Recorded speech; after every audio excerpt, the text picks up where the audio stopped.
Hello, hello, hello, everyone, and welcome back to Anchor Watch. I'm your host, Bobby Jones, with the man, the myth, the legend, the executive producer, Sam Osterholt. And I don't even know where to begin. So I've been getting texts, I've been getting notes. Everybody wants, my opinion on this, and everybody has an opinion on what happened today in Quantico, Virginia.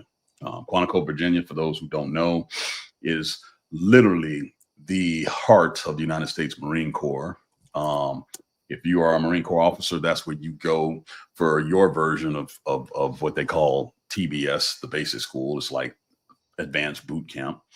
But most importantly, it's the crossroads of the Marine Corps.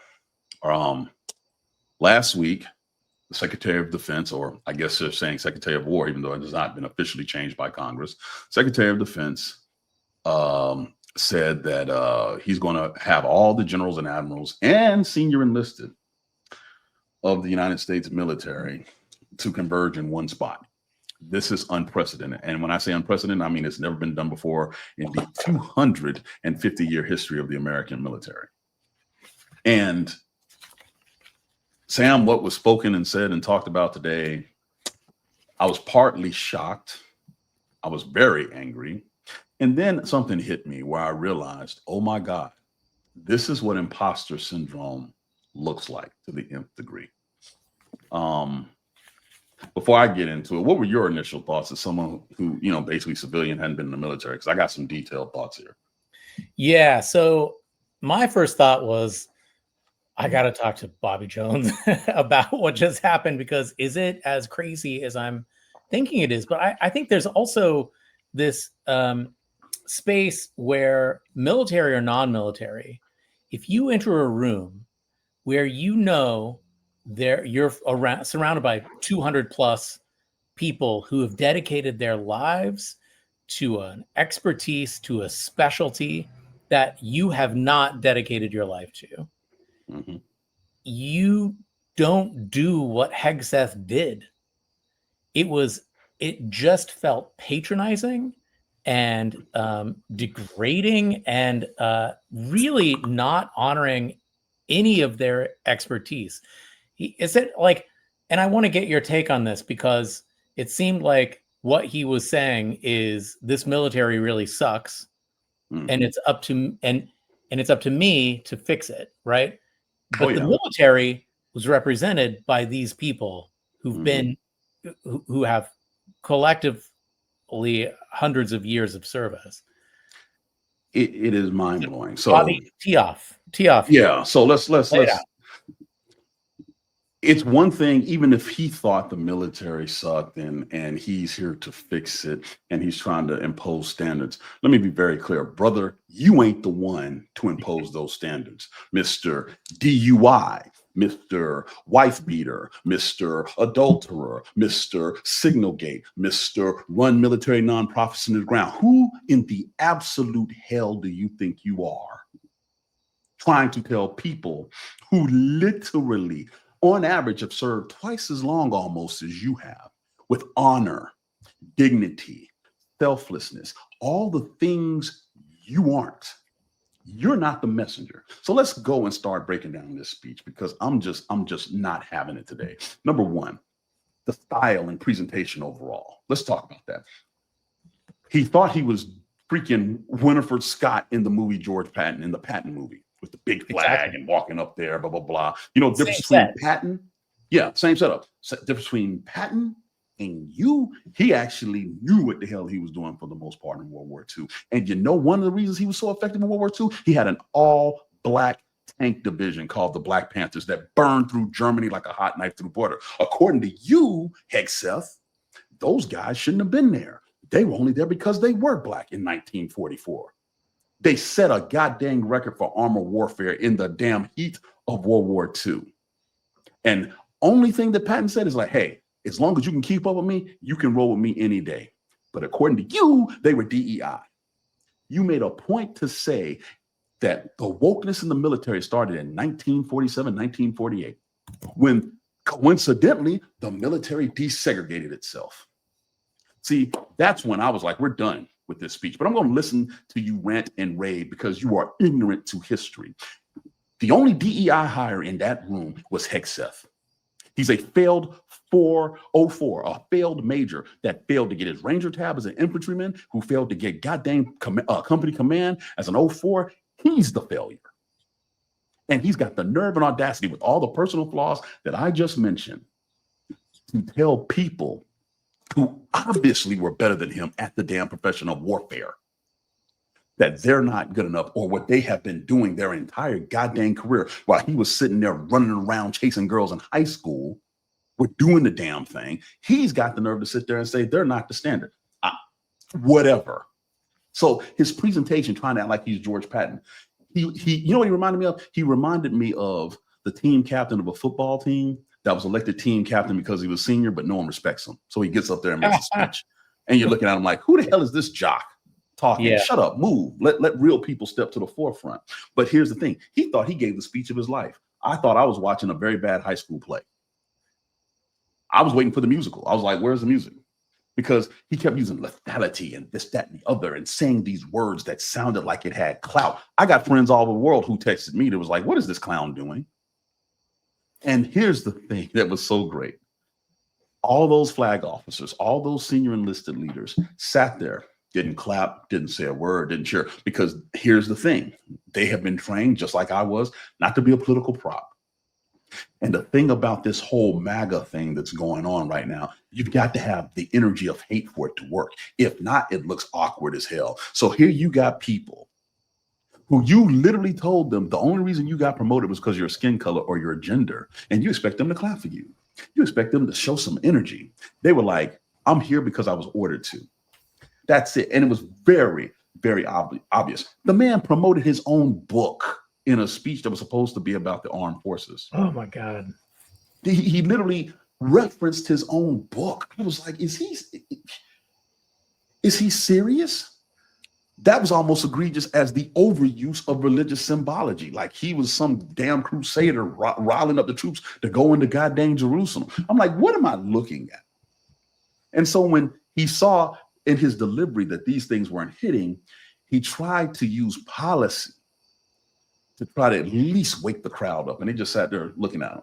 He stressed that personnel as policy. Personnel as policy. Well, if that is the case, your ass should have been fired the second you did that whole Signal Gate thing. Mr. Personnel is policy. You messed up a policy. Your personal ass should have been fired. Should have been. How are you going to sit there and tell people, Sam, here's the standard, but I'm special. I'm not going to follow it. But you guys got to do what I say. Someone just riddle me that. Just tell me, Sam, how am I supposed to follow him? And, well, here's the thing with Signal Gate. It was a major fuck up. It was a bad thing that happened. However, all of them say to the end of time, wasn't my fault. It wasn't a bad thing. You're just misunderstanding what happened. And to come out of the military, as I understand it, very in a limited capacity. A lot of my, my father and my grandfather, and I have a lot of service members in my family. Doesn't mean I've ever been there. So I don't totally understand. But what I do know is when they came back, they had discipline. And they also, if a mistake was made, they had to fess up to it. They always owned up to it, because you can't fix a mistake unless you know what's happened. And this is the last thing that he's doing, is fessing up to any kind of mistake. So I have a question for you. What do you, when this was announced last week, I texted you and I was like, what's happening? And you were like, look, I think you should be quiet about this for a while, because this is a big deal and you don't want to get it wrong. And I was like, that's great. We don't want to be guessing about what's going on here. But now, from what you've seen, what was the actual intent? Why did he spend the millions and millions of dollars to bring these folks home for this event? What was his intention? I think the intention was for him to try to reset how he is perceived within the ranks. Because here's the deal. He hears the chirping. He's not like some civilian that came in and took this job. He's had military experience. He knows that the troops are talking. Yeah. They've called him various nicknames. Sec Bro is my favorite one, because we'll get into some of the policies that he's pushing.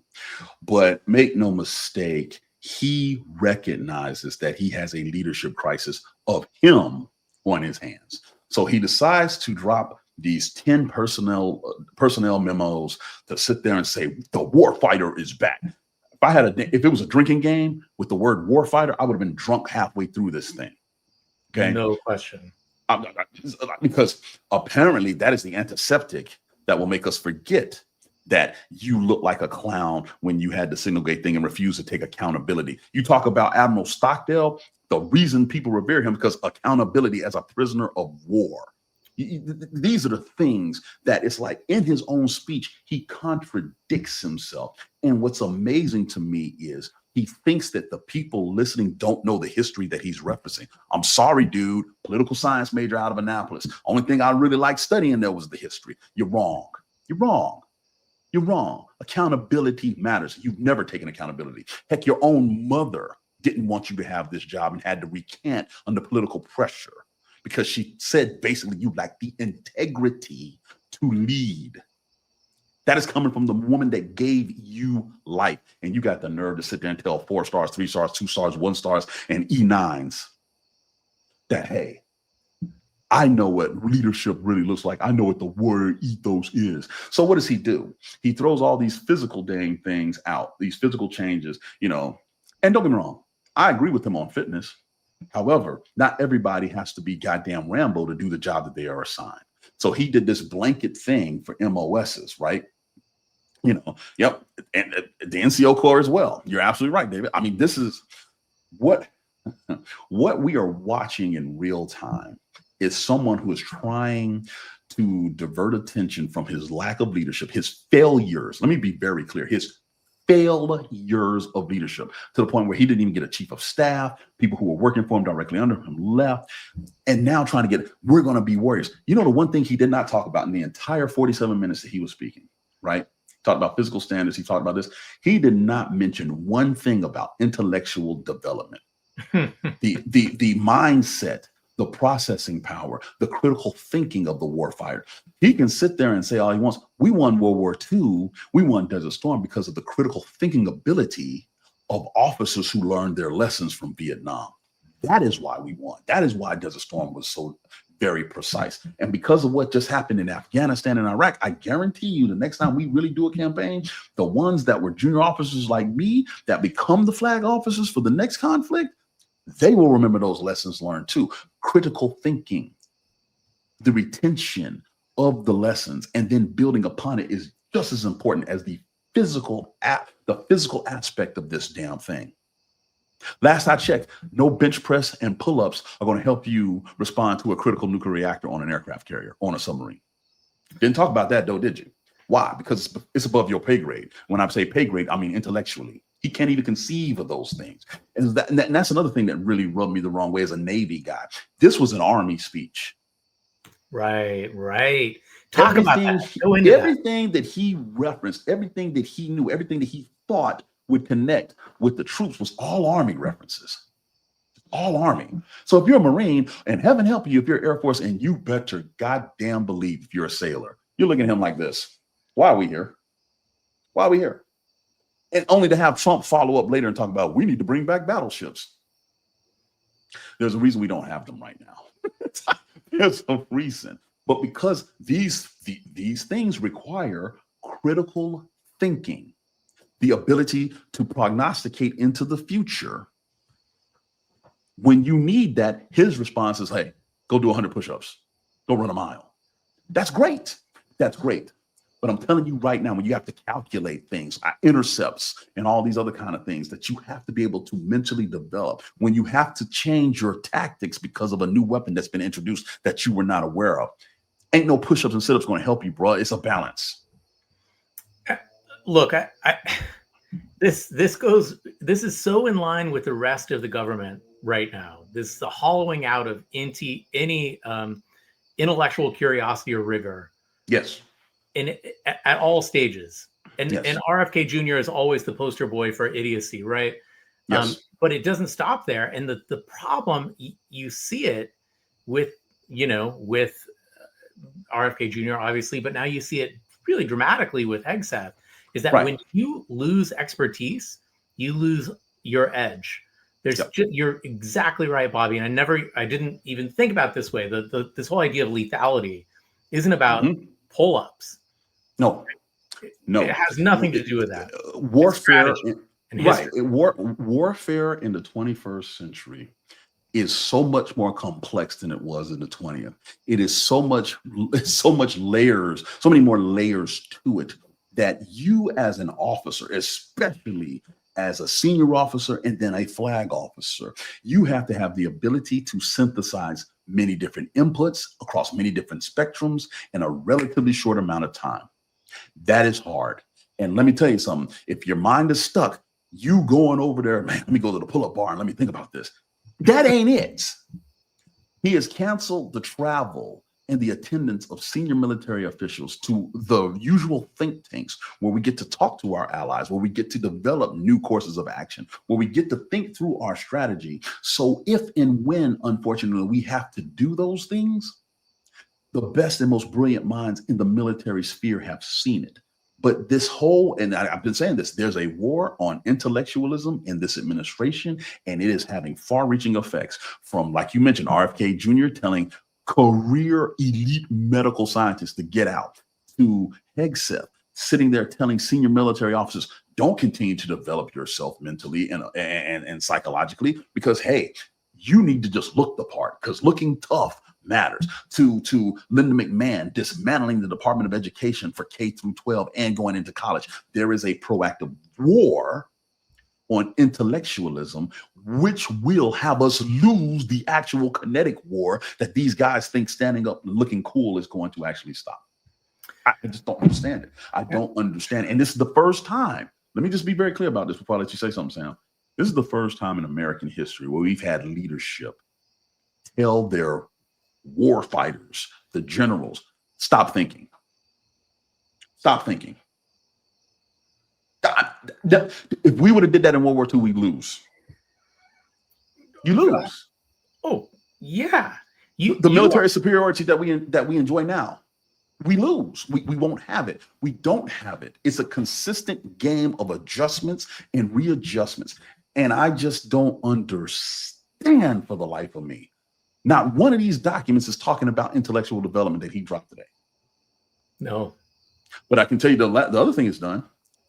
Protections for groups that have historically been marginalized and abused in the military. They've gotten rid of the anti-bullying and anti-hazing. It's going to be under review. He said basically, if you push hard on people, we're not going to have it looked at as an issue anymore. It's going to be okay. And then had the nerve to sit there and say, and if you do mess up,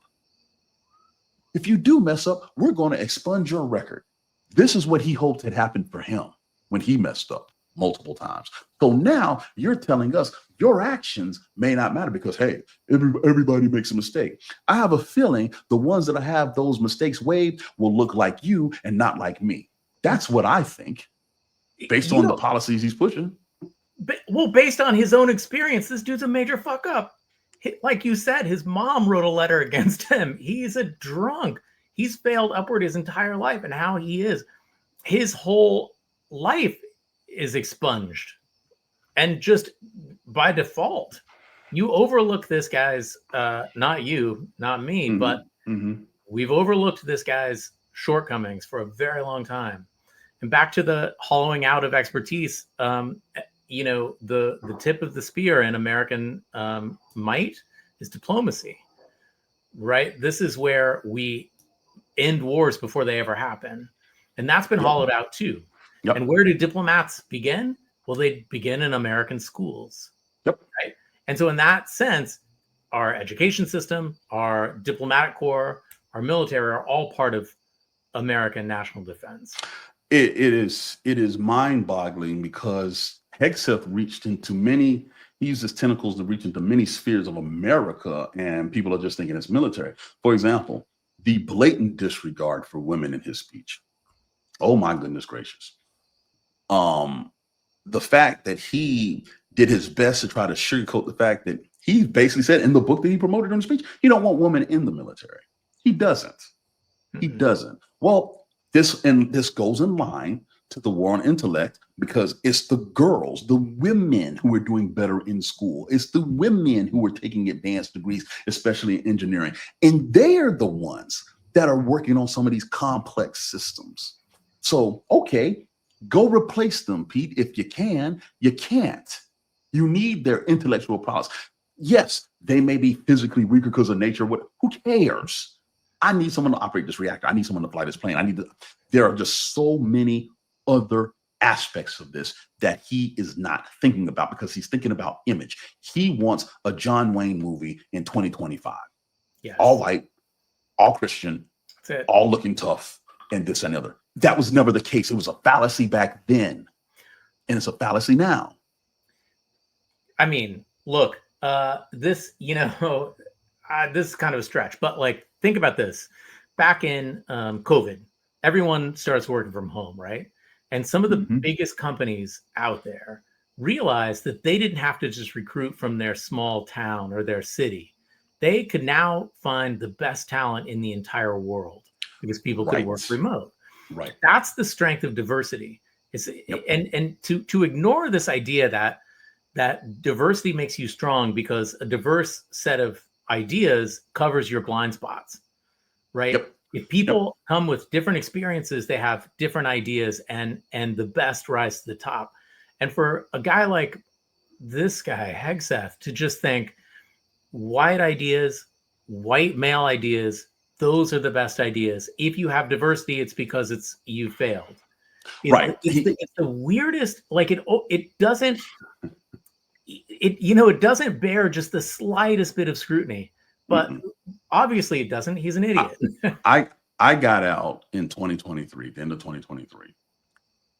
And for the life of me, I was still looking for these quotas that he keeps referring to. These quotas, these quotas, these quotas. I'm like, what quotas, clown? Yeah. What quotas? Show me the document. Give me the numbers, because I sure as hell missed that memo. I saw the memos you put out today. I missed that damn quota memo, because here's the thing. Despite what he may believe, historically speaking, historically accurate, if you see a Black person, a Hispanic person, a woman in the space that you think they don't belong, that means they are more than likely exceptional.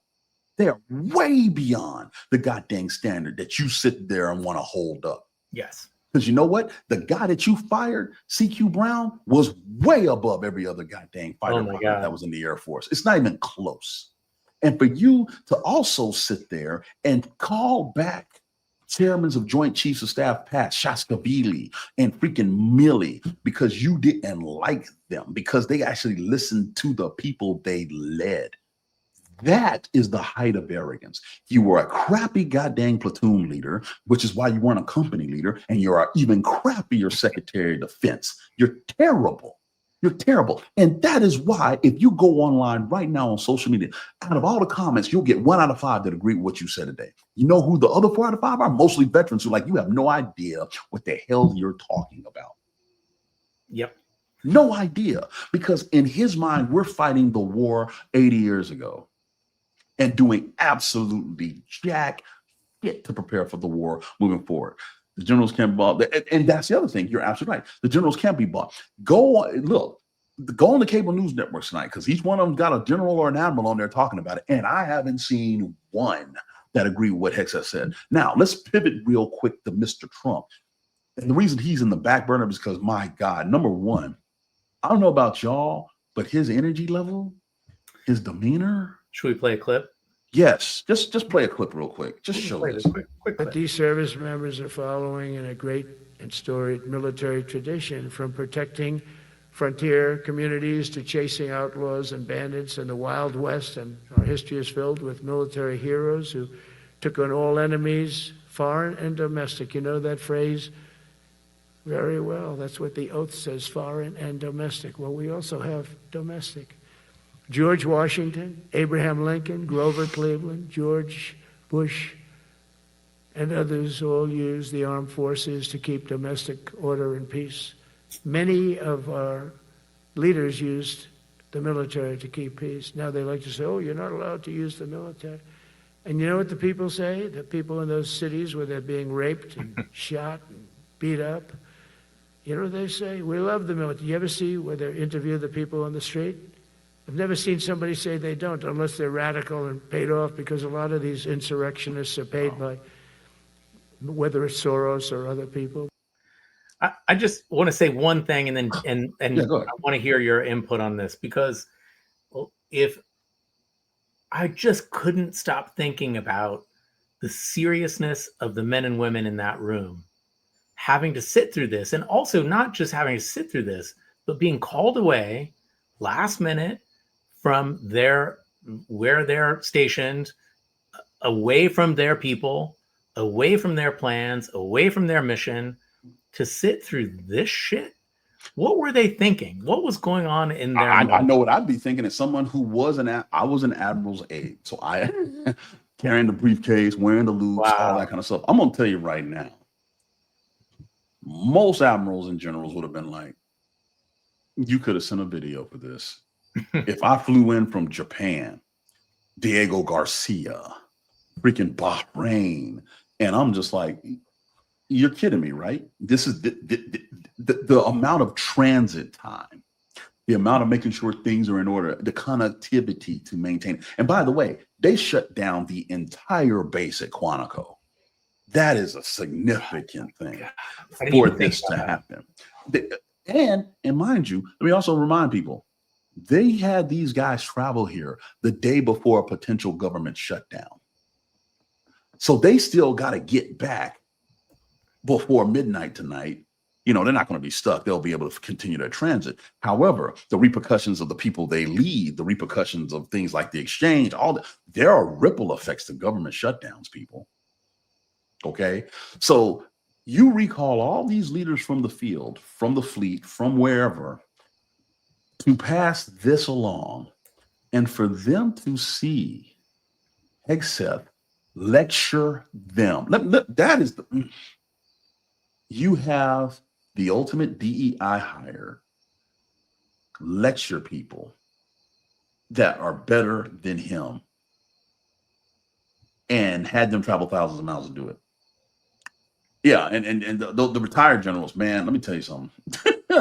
We throw that one back up. Yeah, the retired generals definitely are in contact with the current generals, because those retired generals mentored the current crop of generals and admirals, and they're like, "What was that?" It did not take them having to physically restrain themselves, because they were so disgusted for the most part what they said. Don't get me wrong, I'm sure maybe 10 to 15% were like, "Yeah, Hegseth and Trump, yeah, the standards are back, blah blah blah." But I don't think people understand how locked in these individuals are to get to the level that they get to.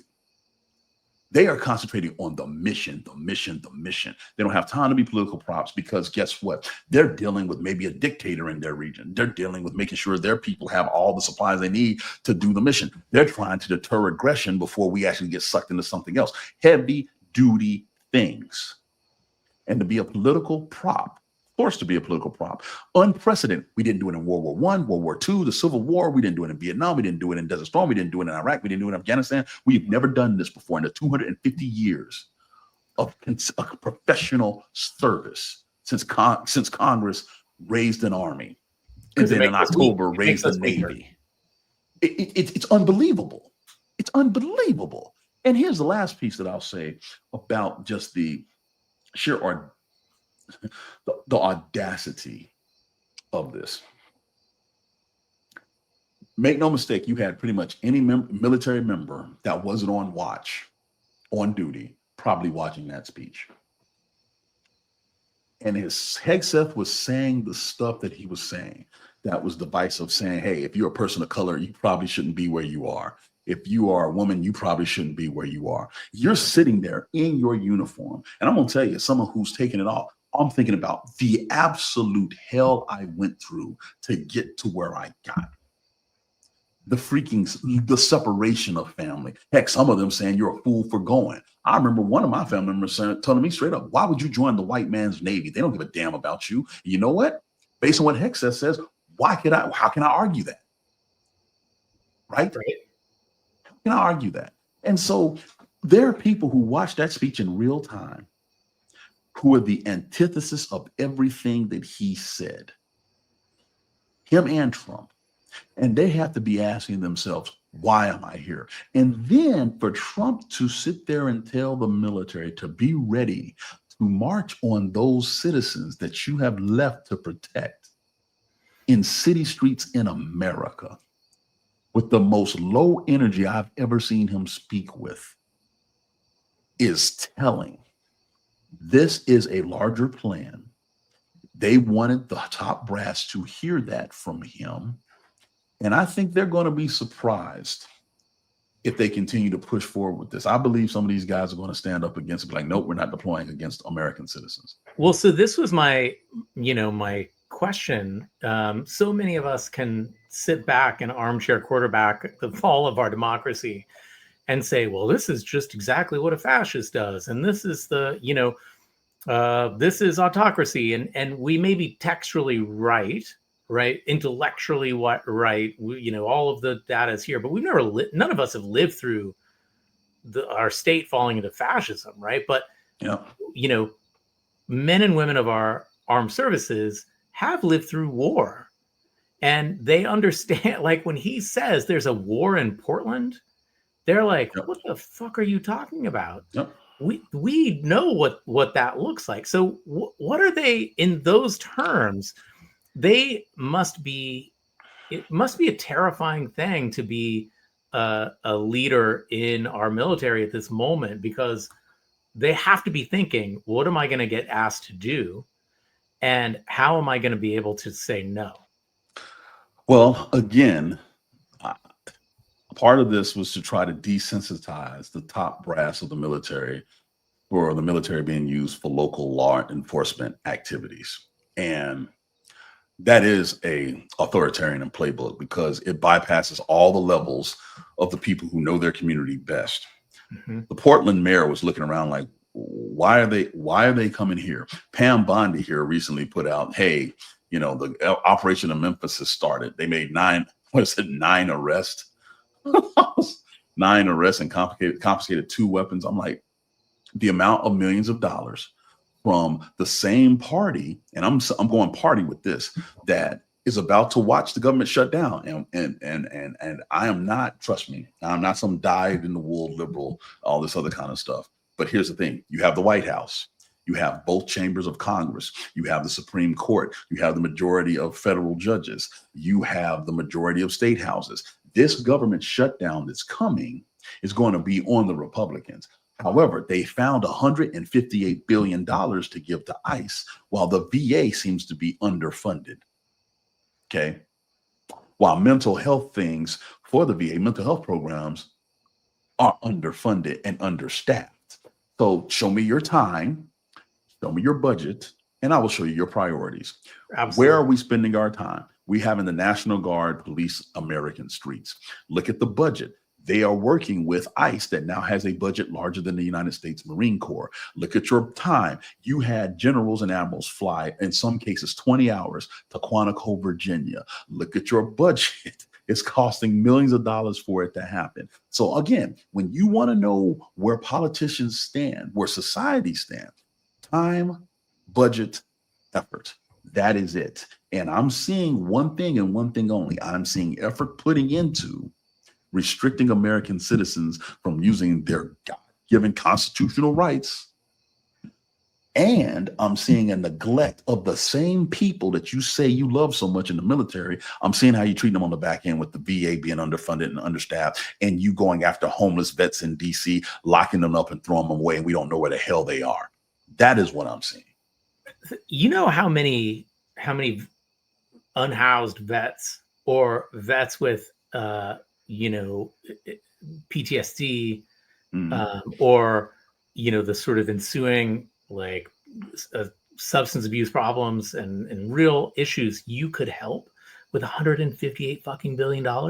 You know how many children you could educate so that they wouldn't then have to be suffer crimes of desperation. And I mean, you're absolutely right. And you've said that before, and it's really stuck with me, that show me your budget and I'll show you your priorities. Mm-hmm. And I think that the Democrats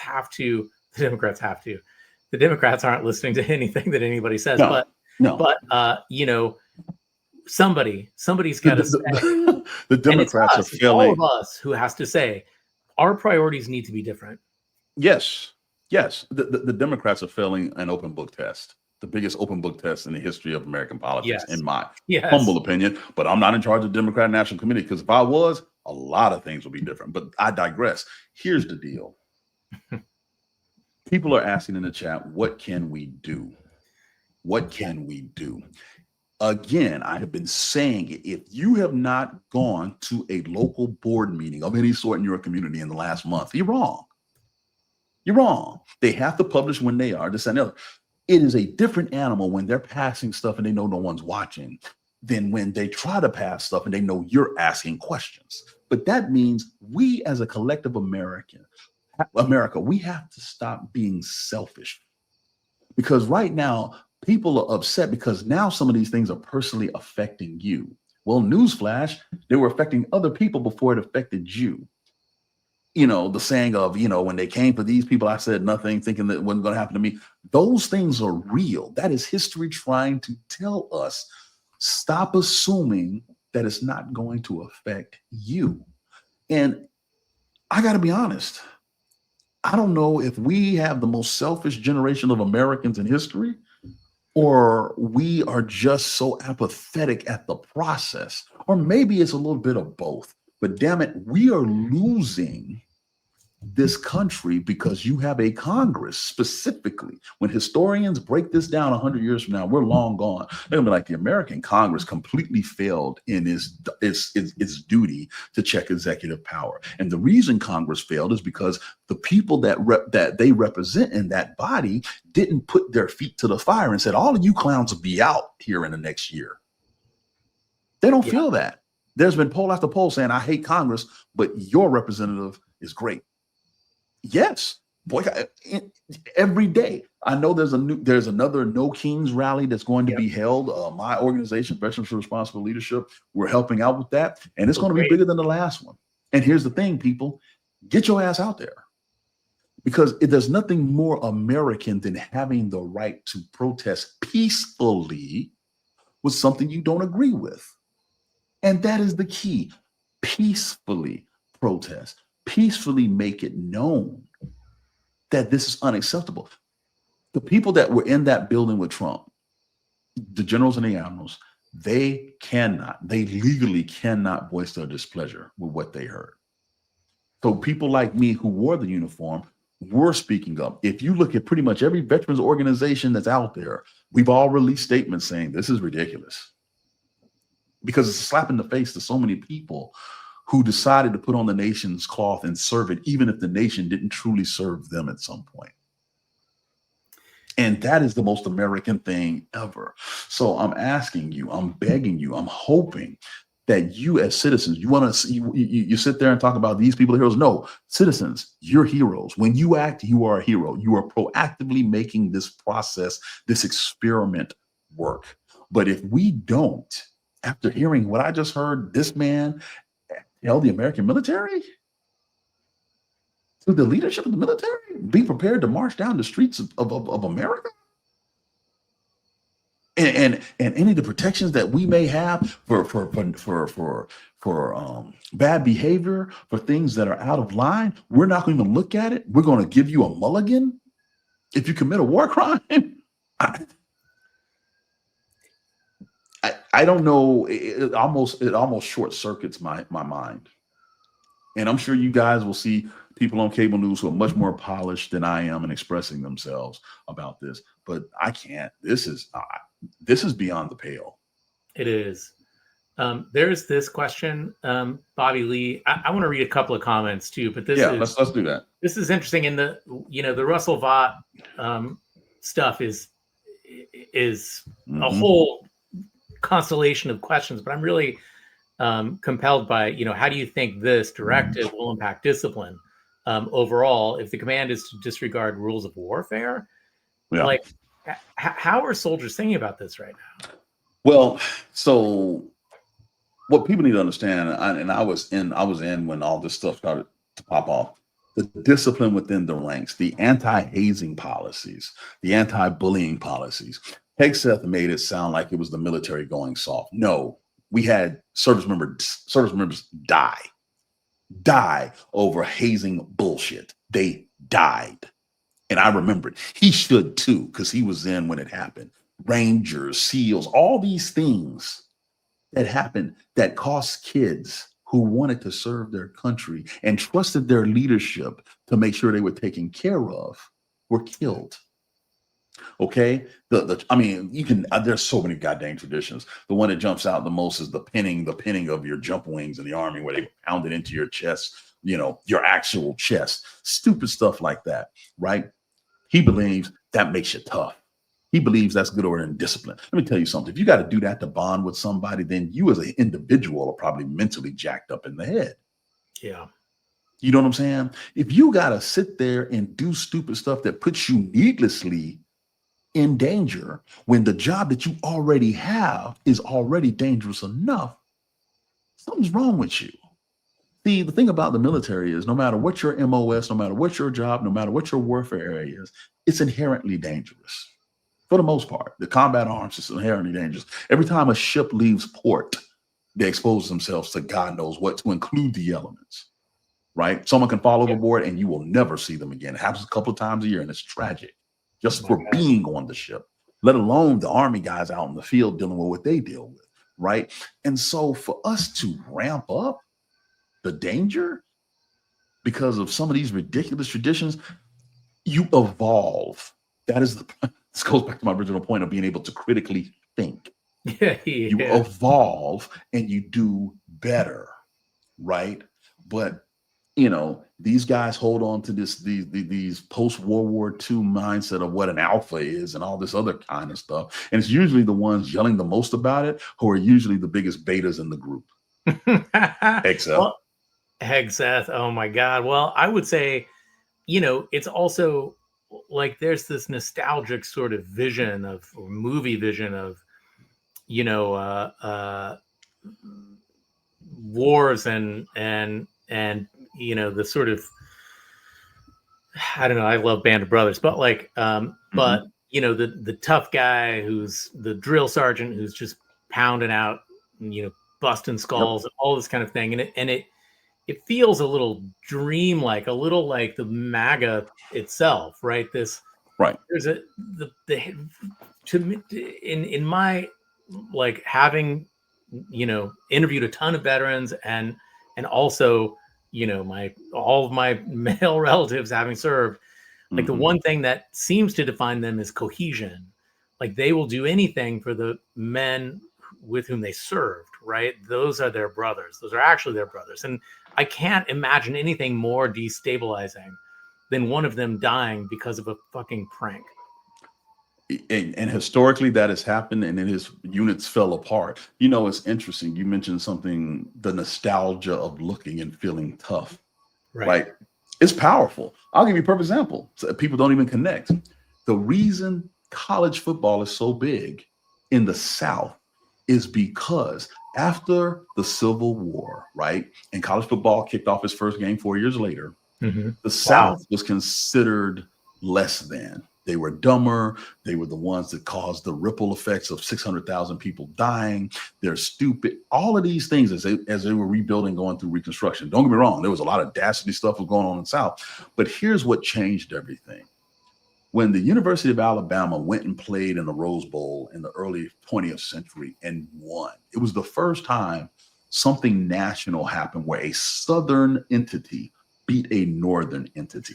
It took the train that from the Rose Bowl, Pasadena, going back to Tuscaloosa, Alabama, damn near 2 weeks to get back because they partied at every stop.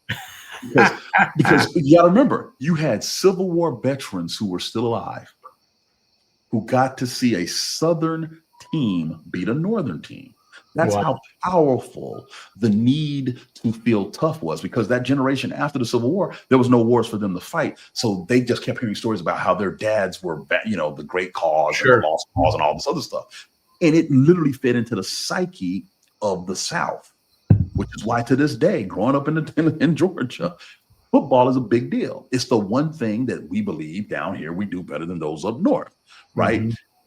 The power of seeing yourself as being tough is something that Trump has wanted to do, Hegseth has wanted to do, and the irony of it is to be lectured by a 5-time draft dodger and a DUI alleged wife beater on being tough and integrity in the military is the most ironic thing I think I've ever seen in my entire adult life. But that's what happened today. And they did it to every general and admiral in America's military.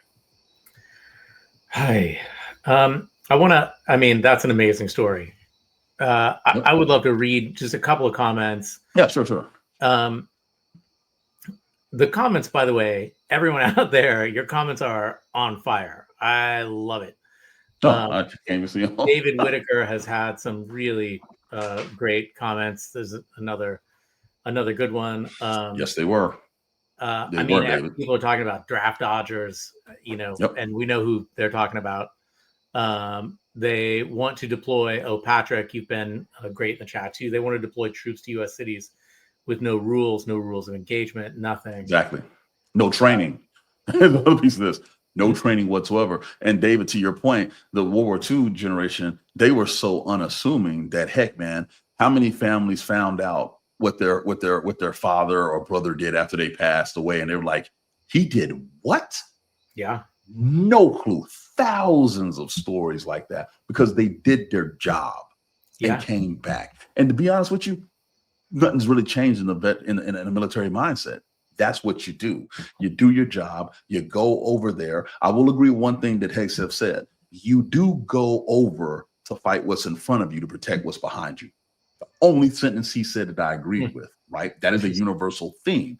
However, how you do it, how you go about it smartly, and how you go about it being the last resort also matters. I mean, get a war of aggression that you start doesn't leave behind you safe, right? No. It doesn't leave your homeland safe. No. And this is what they're doing. I also, bring up more comments. That's fine. There's just so many to choose from. But I have to say, there's one that I wanted to mention, and this is kind of a theme in the chat too. Bobby Schutz says, I hope I said that right, Bobby. Agree to protest when you can without violence. Trump's people want people to F up so they can have an excuse to abuse and arrest them. And I would also say that along the theme tonight of using your brain, be a thinker, not a stinker, right? Don't take the bait. If there's one thing that I would tell everybody listening and watching, wherever you are around the world, whatever you're dealing with, do not take the bait and give them a reason to enact violence. Do not. No. And record everything when you go protest. I think it's worth trying to remember that a peaceful protest is a powerful protest. Very powerful. The most powerful way to protest. It is the one that gets the attention and that moves the needle dramatically more. They don't want you to be peaceful. They don't. No. And that should tell you everything you need to. And let me say this too, because I had a friend reach out to me here recently, and they did an interview, but they were beating themselves up because they were off camera because they were scared. I'm gonna tell you right now, that took real courage because it was a first step. You use your voice. It doesn't have to be some heroic gesture. It's just you mentioning that, hey, I don't like this. This is wrong. In any way you can. It can be a letter. It can be anonymous. It can be, but do something. Because I'm going to tell you something right now. You got people in our cities, our most vulnerable people, the immigrants, the homeless, the hurt, the ones with the mental disabilities that have never been checked out because for whatever healthcare policy reasons, we just leave them behind. There's no one there to help them. There's no one there to protect them. And I don't know if it's because I spent over half my life in uniform, but God dang it, I can't go by this. I can't walk past these people knowing that they're suffering through no fault of their own. We as Americans at our core, the world has historically looked at us as those that will give and protect. And this is why it's so devastating, especially in the international community, for them to watch what is happening here. I'm telling y'all, as someone who's a peacekeeper in a war-torn country, as someone who literally basically adopted an entire orphanage in Africa when I was over there, they see us as a beacon of hope. And I'm watching that just be eradicated in so many ways. in so many ways. I mean, our standing in the world, just this weird show today was embarrassing. It's unprecedented. SAS writer who's had some pretty funny comments tonight, and really sharp and cutting ones too. She says, he or she says, if I can get back to it, there's so many comments right now, Bobby, that please don't taunt law enforcement and military members either. It doesn't help. And I think that's right. We have to be a collective here. Yep. And here's the thing too. The National Guard don't want to be there. That's not what they signed up to do. Nope. You saw it in DC. I mean, you just seeing some of these jokers walking around, picking up trash, not at their regular job, which I guarantee probably pays more than what they were getting because they cut some of their allowances to be in DC, right? Mm-hmm. So they're making less money, pulled away from their job, doing something they weren't trained to do, and being glorified freaking mannequins in the National Mall. I mean, come on. Dumb. Come on. It's just dumb. I just can't. Well, I want to. This is actually a good seg because you interviewed someone about the effect and the sort of impacts of all of this nonsense on military families. These National Guard. The silent victims of these policies. So for those who don't know, and let me make sure I set this up here. Libby Jamieson, she's head of military families for ethical leadership. When these executive orders happen, it throws military families into a loop, especially if you're a military family with kids overseas. So for example, there's this thing called DODIA schools, the Department of Defense education schools, basically where overseas service members, their kids go to school on base. There is no school board. The school board is Hegseth and Trump.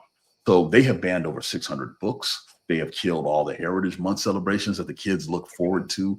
These kids are living a much rougher life than they were a year ago, and they're upset. No one's listening to them. No one hears them. There are other things that have happened here, healthcare benefits, veterans benefits that have been affected that no one's tracking that affect military members, veterans, all this stuff. And so we wanted to bring Libby on because no one understands and sees this. And someone who was stationed overseas with his wife and kids, the impact of these decisions are much more felt in those overseas military communities than they are here in the United States, because you have options here in the States. You don't necessarily overseas. So Sam, we can just roll that interview with Libby, because it was fascinating to listen to her. Yeah, I want to also just should we have that take us out? Yeah, I think we should have it take us out. Then I just want to say to everyone, check out this interview. Please. An amazing interview, and it's so important what Bobby's talking about. I also want to say, Bobby, it's always just such an honor for you to ask me to be here. I feel talk about imposter syndrome. The best thing I can add to this is my dumb questions. So I really appreciate you and your patience. The only dumb questions are those that are not asked. That's right. I mean, Hegseth probably has some dumb questions, but that's another thing. But also definitely subscribe to Lincoln Square if you don't already. We are building this collective together, and we need voices like Bobby's and yours in the audience. One of my favorite things is reading the chat. I feel like I'm right there with you guys.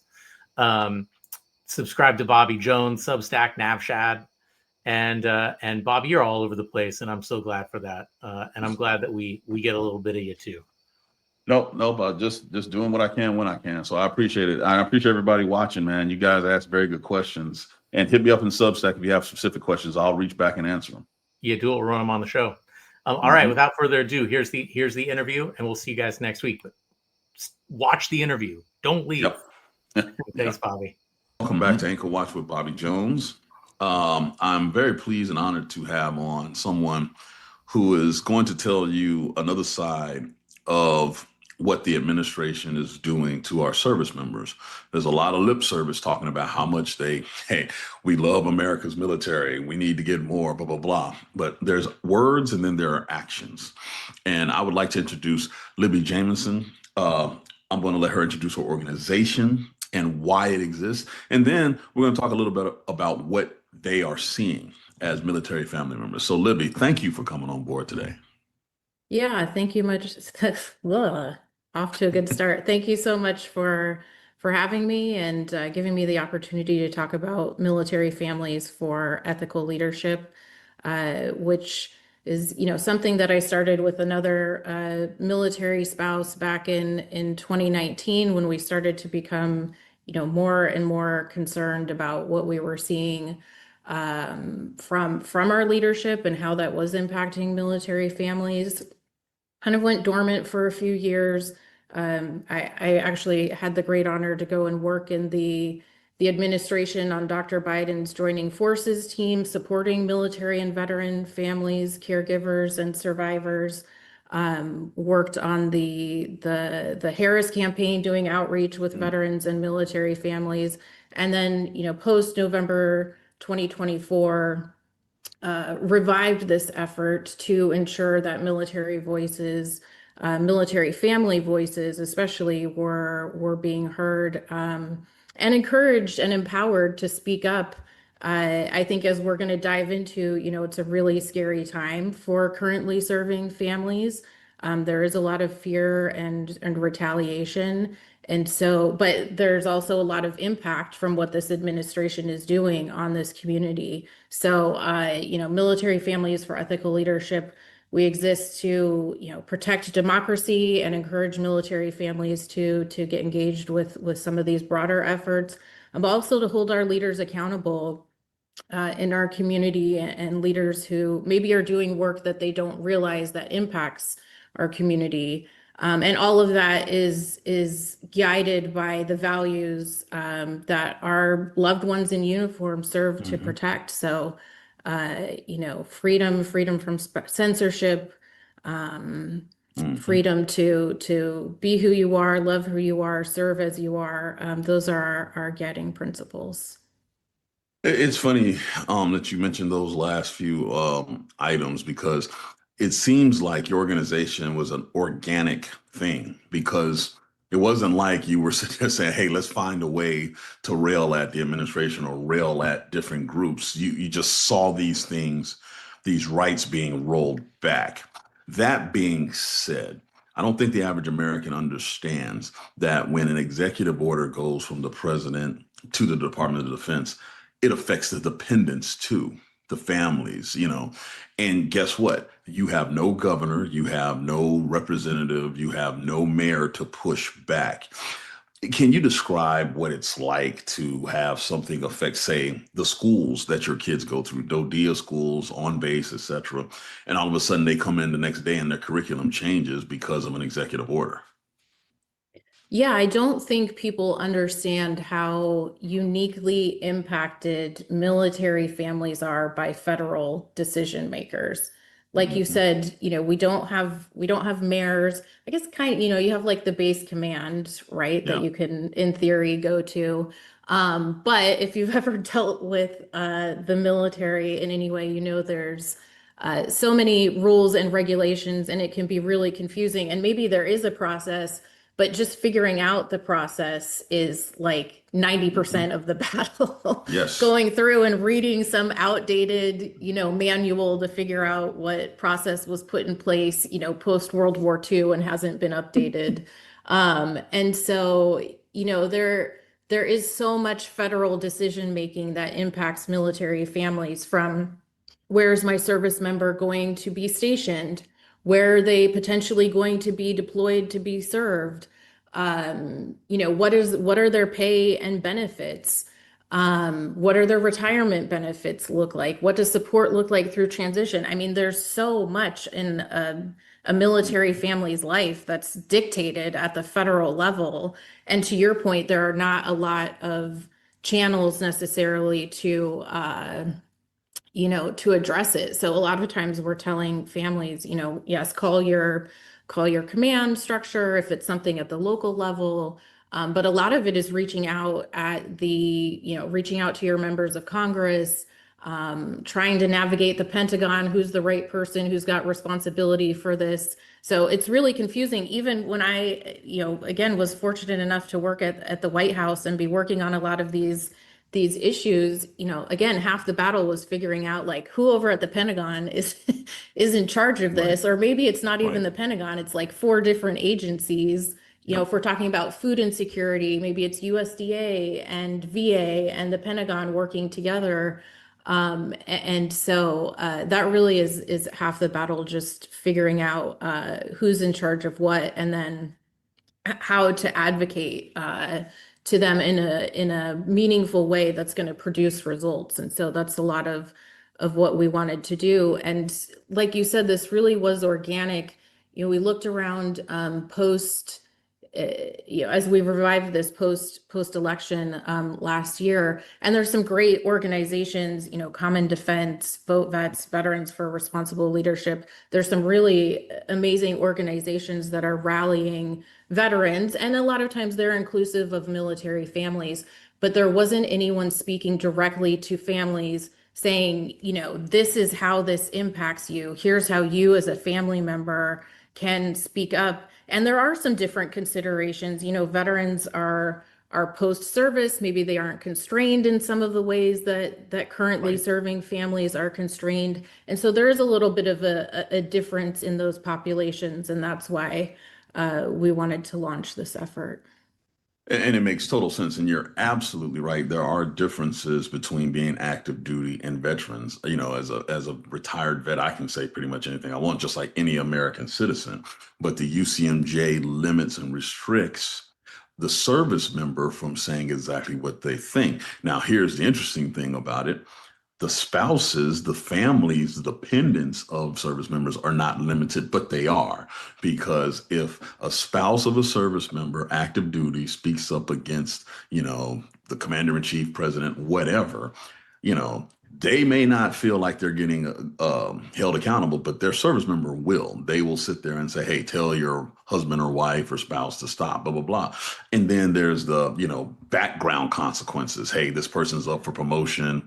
All of a sudden, they don't make it, even though everybody thought it was shooting. Retaliation, and make no mistake, under the current administration, that's a real thing. I mean, the social media scrubs that are happening here, all of these things. Let me ask you this question. There have been a lot of policies that have hit the Department of Defense, the DOD, hard. For example, the woman's healthcare thing is a significant issue. And let me remind people, male or female, you don't get a say-so in orders. They're called orders. So if you get ordered to a state that does not have the full array of women's healthcare, to include abortion procedures or even IVF, and you're trying, this is a time period where you can try to start a family and you can't based on a restriction, this is a major impact. How are families feeling about that? Because it seems like a lot of their choices have been yanked from under them without any say-so in the process. Right. Yeah, I think even in the before times, this was a challenge. And as we saw a lot of the anti-trans legislation popping up, we were seeing families say, I'm really scared. I have a child who is processing through this. I don't want to go to whatever state is now restricting those options. And so to go back to what I was saying earlier about so many choices are already made for military families, and to have those, options restricted even more and more. We were just talking about it in light of some of the censorship and the book bans that are happening. And yes, that's been happening at DODIA schools, especially overseas. We saw quite a bit of that earlier this year when they rolled out this, ban of, I think they're up to 600 books. But that's happening oh, go ahead. No, I was going to pause just to explain what DODIA schools are to our public, because they don't know. So these are schools, like school systems, just like your local school district, only they're on military bases overseas. So you'll have, for example, an elementary, middle, and high school on base that all the kids can go to, just like a public school system. The difference is there's no school board. You know who the head of the school board is? The Secretary of Defense. and then the president of the United States. So when they implement these book bans, that's the ban. There's no pushback. There's no school board meeting for you as a parent to sit there and say, hey, we think this is stupid. So just understand what a DODIA school is. It's an American public school specifically for military overseas. I'm sorry, continue, Libby. Right, right. No, I forget everyone doesn't know the all the DOD acronyms by heart. So that's a great explanation. And it's really putting families at a disadvantage. Again, even in normal times, these kids are already I don't want to say disadvantaged, but it's a challenge, right? You're moving every Yes. 2 or 3 years. Maybe your credits don't transfer with you. You know, That there part. are so many challenges. You're going in, you know, what high schooler wants to move and start over again and make new friends, and you got to try out for the sports teams again and all of that. And now we're seeing, you know, they banned some of the AP psychology Yep. curriculum. And so it's Yep. really putting these kids at a disadvantage compared to their civilian peers. But to go back to your question on kind of the morale of it all, yeah, maybe you're a family moving from, you know, California or somewhere that's not dealing with some of these censorship issues, or the healthcare issues, or, you know, you have access to broader services, and then you're receiving orders to a state that suddenly restricts all of that, and you don't have that available to you anymore as a family. And as you said, this is not optional. You know, you get to put in your wish list and say, here's where I would really like to go. And of course, they're like, hey, here, you're going to get your last your last choice on the wish list. We know how that goes sometimes. And so I think it's really tough, the morale right now, when you start thinking about all of these things together. You know, these are families who signed up, they want to serve their country, they want to support their service member, but they're being sent somewhere where maybe they don't have the healthcare support, like you said, the access to services that they need to take care of themselves or grow their family the way they would like to. Maybe they're going somewhere where censorship, maybe their service member is being activated for some of these deployments out on the streets of American cities against our fellow citizens, which is not what anybody signed up to do. We're also seeing some really tough immigration stories, Right. I was where just about to ask about military that. family members are being taken from on base, and not being given the protections that they were promised or anticipated. And so when you start looking at all of those things, again, military family life was already challenging in the before times. 20% unemployment for military spouses, really high number of food insecure families. A lot of those things are not being made better by the leadership in this administration. The morale is being, worse and worse for all of the issues that we're talking about here. No, Libby, I think you're nailing it on the head.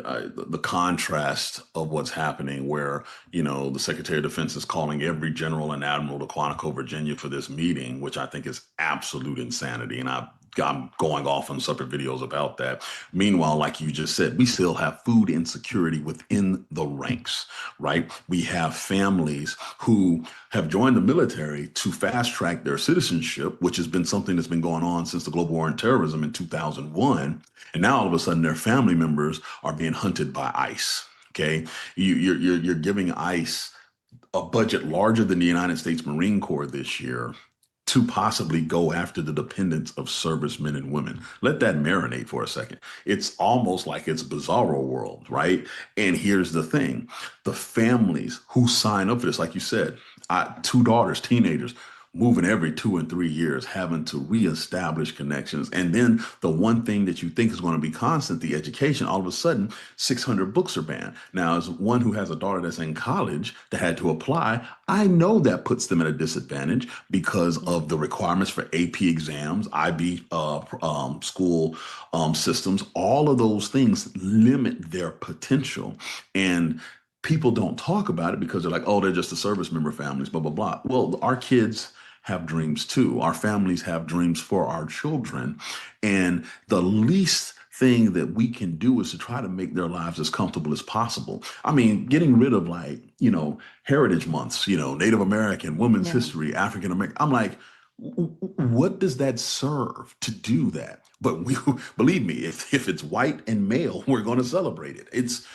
It, it's frustrating because our kids have no say so in this. Our families have no say so in this.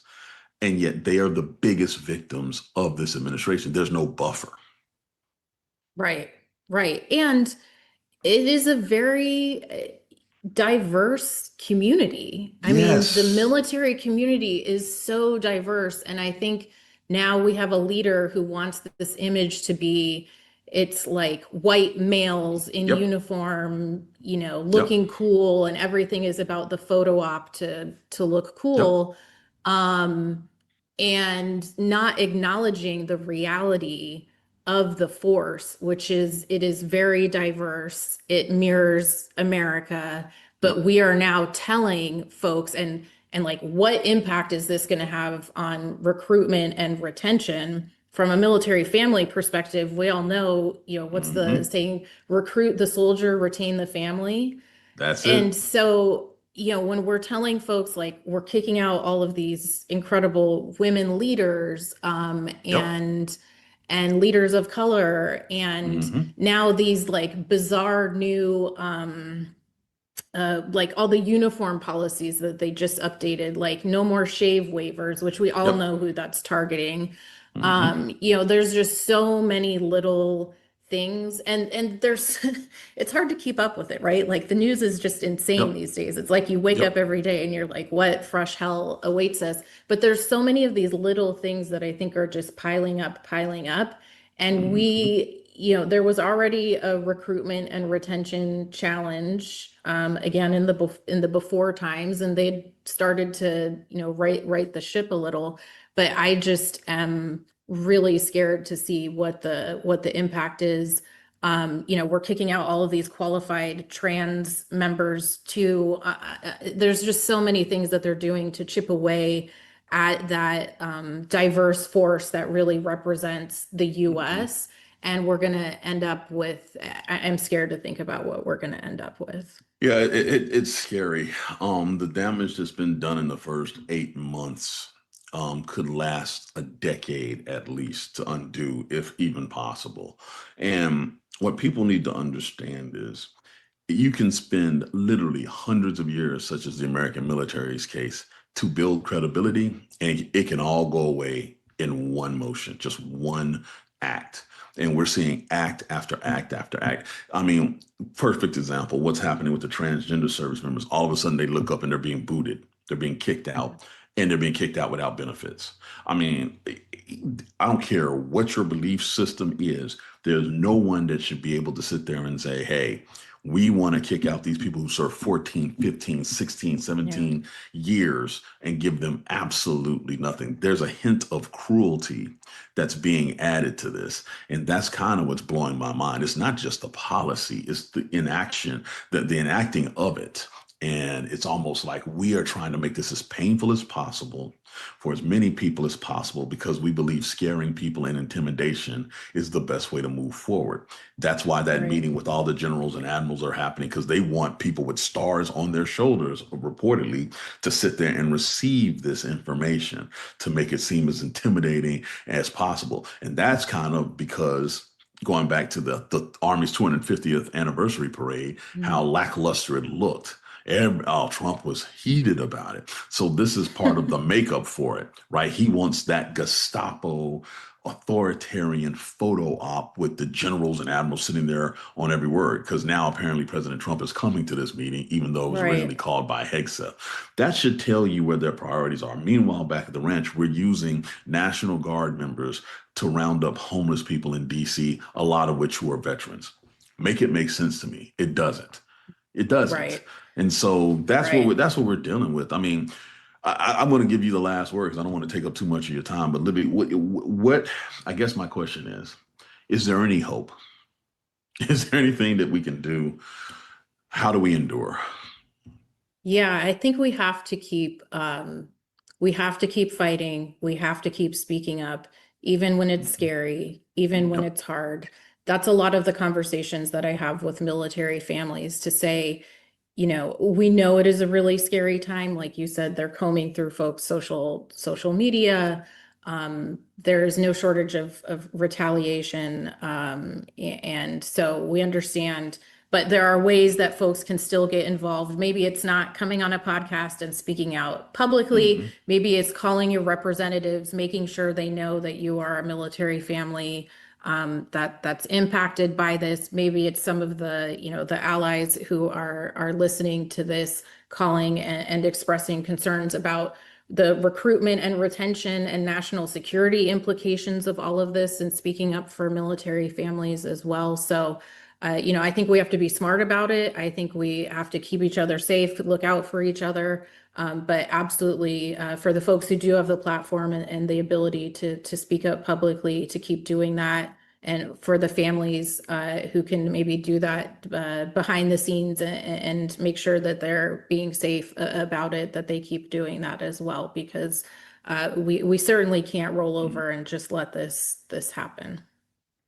Totally agreed. Well, let me, first of all, again, I just want to thank you for coming on. I mean, hearing this from people who have gone through these changes that most Americans, I'm pretty sure, are unaware of is vital. It's important. But most important, I want to thank you for even having the organization and having the intestinal fortitude to do this. I mean, you saw a need, you and your group saw the need, and you grassroots manifested something to start pushing back. And I know how hard that is within the DOD structure. Believe me, I know, which is why I'm so thankful and fascinated that you're doing it. And, you know, my role as president of Veterans for Responsible Leadership, if you need anything, do not hesitate to ask us. We are there to help. This is why we're there. We're here to speak for those that can't speak, you know. That have said, I will serve. And let me tell you something, our families do not deserve this at all. Well, I appreciate it, and appreciate, you know, the understanding and value that you have for military families. So thank you for the opportunity to share. No, thank you.